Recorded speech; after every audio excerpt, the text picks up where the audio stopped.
अस्सलाम वालेकुम रहमतुल्लाहि वबरकातुहू। सिलेनियर माइंडसेट में आप सभी दोस्तों को एक बार फिर से वेलकम करते हैं।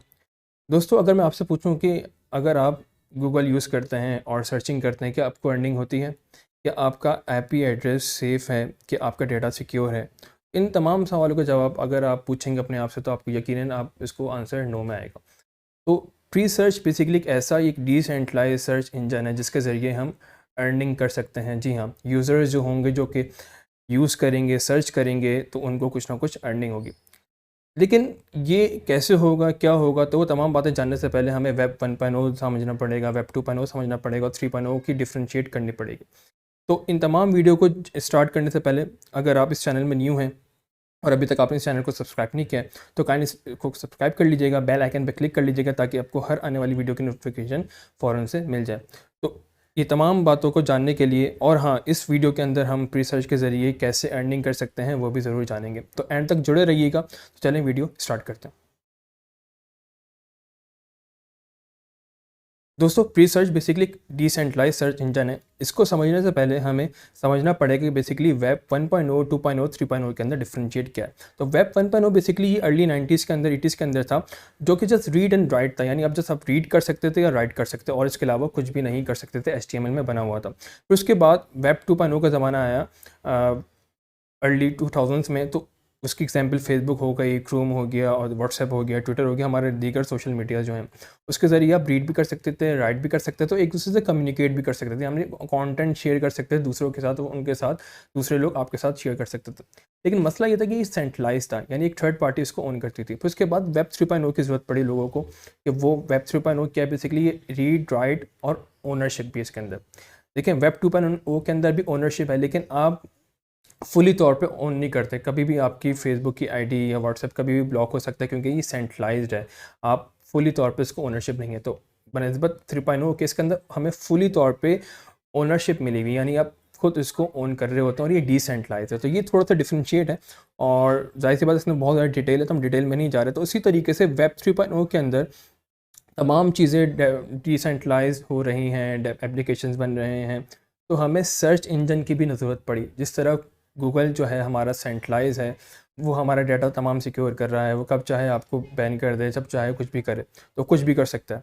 और हाँ, वो बहुत ज़्यादा अर्निंग कर रहा है अपने यूज़र से। वो अब एड्स दिखाकर और दीगर चीज़ें कराकर, हमें कंपलसरी करके चीज़ें, वो एड्स कंपलसरी दिखा के हमें ज़्यादा कमा रहा है और यूज़र्स को कुछ भी नहीं दे रहा।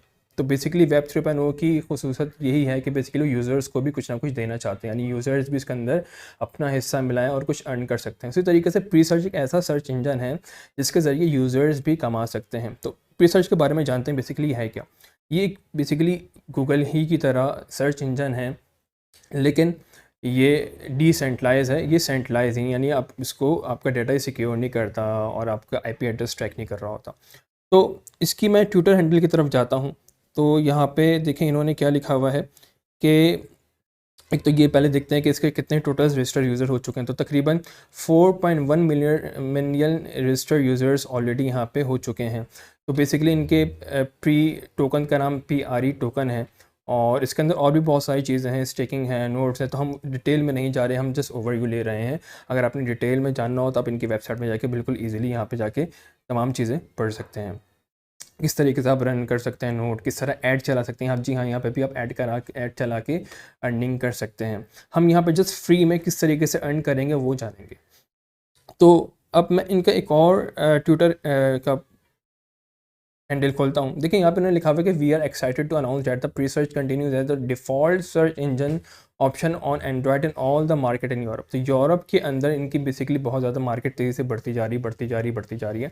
यूरोप के जितने भी इनके डिवाइसेस हैं वहाँ पे built in basically pre search अब आ रहा है। हम यानी उनको एडिशनल प्री सर्च डाउनलोड करने की नहीं, इसका मतलब पहले जिस तरह हमारी डिवाइसेस में क्रोम एडिशनल आता था, बिल्ट इन आता था, अब प्री सर्च यूरोप की डिवाइसेस में बिल्ट इन आ रहा है।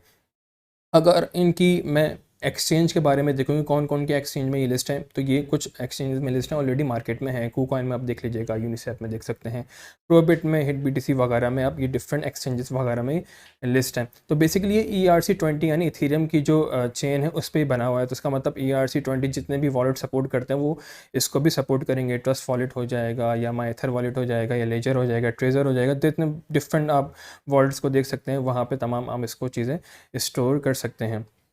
तो बेसिकली ये क्या है कि आप इसके ज़रिए आप क्रिप्टो करेंसी अर्न कर सकते हैं, यानी when ever you search you will be rewarded. जैसे यहाँ पे लिखा हुआ है कि आप कोई भी चीज़ सर्च करेंगे तो आपको प्री सर्च मिलेगा, फ्री टोकन मिलेगा, क्रिप्टो मिलेगा। अब वो किस तरह मिलेगा मैं आपको यहाँ पे समझा देता हूँ। और इस टोकन को आप ईजिली बाय कर सकते हैं, ट्रेड कर सकते हैं डिफरेंट क्रिप्टो करेंसी के साथ। यहाँ पे आपका डाटा बिल्कुल सिक्योर है, यानी कहीं आप किसी के साथ कॉम्प्रोमाइज़ नहीं हो रहा, क्योंकि बेसिकली क्या करते हैं, we do not track you across the web और store any of your queries. तो ये बेसिकली आपका डाटा जो है वो स्टोर नहीं कर रहे या किसी को दे नहीं रहे, किसी को बेच नहीं रहे। तो जिस तरह अगर डिफरेंट टेक जाइंट्स है वो आपका डाटा वहाँ पे सिक्योर नहीं होता। तो इस तरीके से फ्री सर्च आपका डाटा आपको कंट्रोल में देता है और आप इसको जब चाहें शेयर कर सकते हैं किसी के साथ, या किसी के साथ शेयर नहीं कर सकते। तो बेसिकली ये है। तो प्रीसर्च बेसिकली जो पावर है वो लोगों के हैंड में दे रहा है, यानी यूज़र्स भी एक तो इनका डाटा उनके पास दे रहा है और उनको अर्निंग के मौके भी दे रहा है। तो बेसिकली ये एक प्रीसर्च की कहानी है। अब आते हैं ज़रा प्रीसर्च के बारे में कि प्रीसर्च बेसिकली हमने करना है क्या है, किस तरीके से हमने इसको इंस्टॉल करना है और किस तरीके से हमने इसको यूज़ करना है। तो वो तरीका हम इसके अंदर जानते हैं। तो बेसिकली मैं रेफरल लिंक आपको यहाँ पे नीचे सेंड कर दूंगा। अगर आप उस लिंक से ज्वाइन करेंगे आपको स्टार्टिंग में 25 टोकन्स मिलेंगे, तो वो आप इसको ज़रूर अवेल करिएगा। अब देखें ज़रा यहाँ पे, अगर आप उस लिंक से विज़िट करेंगे तो यहाँ पे देखें एक ऑप्शन आ रहा है ज्वाइन अप रिसर्च। तो आप यहाँ पे क्लिक करेंगे और फिर आपको यहाँ पे साइन अप करना पड़ेगा।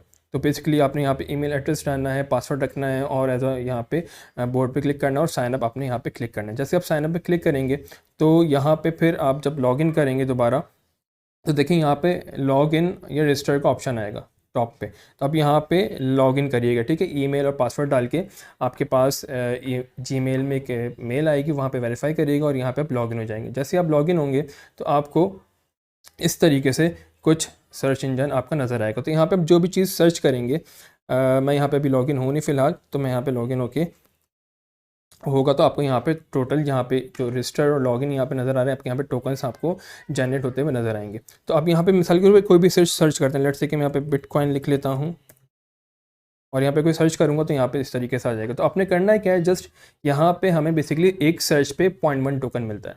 तो टोटल सर्च करने पड़ेंगे 25 सर्चेस, क्योंकि जाहिर सी बात है रेगुलर बेसिस पे आप हज़ारों सर्चेस कर सकते हैं, तो हज़ारों सर्चेस पे तो टोकन्स नहीं मिलेंगे। तो स्टार्टिंग के जो 25 सर्चेस होंगे इसमें आपको पेड होगा और उसके बाद आप वैसे नॉर्मल सर्च कर सकते हैं, ठीक है। तो आपने करना है क्या क्या, यहाँ पे रेगुलर बेसिस पे वक्फन आपने यहाँ पे डेली 25 चीज़ें कोई भी रैंडमली आप सर्च कर लें। फॉर एग्जांपल मैं अगेन कुछ लिख लेता हूँ यहाँ पे, मिसाल के तौर पे सिलेनियर ही लिख लेता हूँ। ओके, तो मैंने यहाँ पे सिलेनियर माइंडसेट लिखा। अच्छा, एक और इसकी खास बात मैं बताऊँ, यहाँ पे देखें यहाँ पे डिफरेंट लोगोस नज़र आ रहे होंगे, प्रीसर्च, यूट्यूब, गूगल और ये। तो आपने ये प्रीसर्च पे ही क्लिक करके रखना है। लेट्स से कि मैं यहाँ पे ट्विटर लिख लेता हूँ और ट्विटर पे मैं सिलेनियर माइंडसेट सर्च करता हूँ, तो मुझे ट्विटर में मुझे सिलेनियर माइंडसेट मुझे वो सर्च करा देगा इस तरीके से, ठीक है। और अगर मैं दोबारा पीछे आता हूँ, उसी तरीके से मैं यूट्यूब पे लिखता हूँ सिलेनियर, स्पेलिंग थोड़ी सी मिस्टेक कर दी, खैर कोई इशू की बात नहीं है। तो यहाँ पे मैं यूट्यूब पे सर्च करता हूँ तो वो मुझे यूट्यूब पे जो भी होगी, तो सिलेनियर माइंडसेट जो भी होगा चैनल, वो मुझे वहाँ पे इस तरीके से खोल देगा। तो बेसिकली ये इसकी खासियत है। लेकिन एक चीज़ आपको मैं बता दूं कि आपने प्रीसर्च पे ही सर्च क्लिक करके रखना है, वहीं पर अर्निंग होगी। दीगर में करेंगे तो वहाँ पे अर्निंग नहीं होगी। बस ये इसके अंदर एक चीज़ है जो आपको बतानी ज़रूरी थी। वैसे मिसाल के ऊपर समटाइम ऐसा होता है कि हमें यूट्यूब पे अंदर कोई चीज़ सर्च करनी होती है, आप यूट्यूब पे रखें और वो वहाँ पे सर्च करें, डायरेक्ट यूट्यूब पे खोल देगा।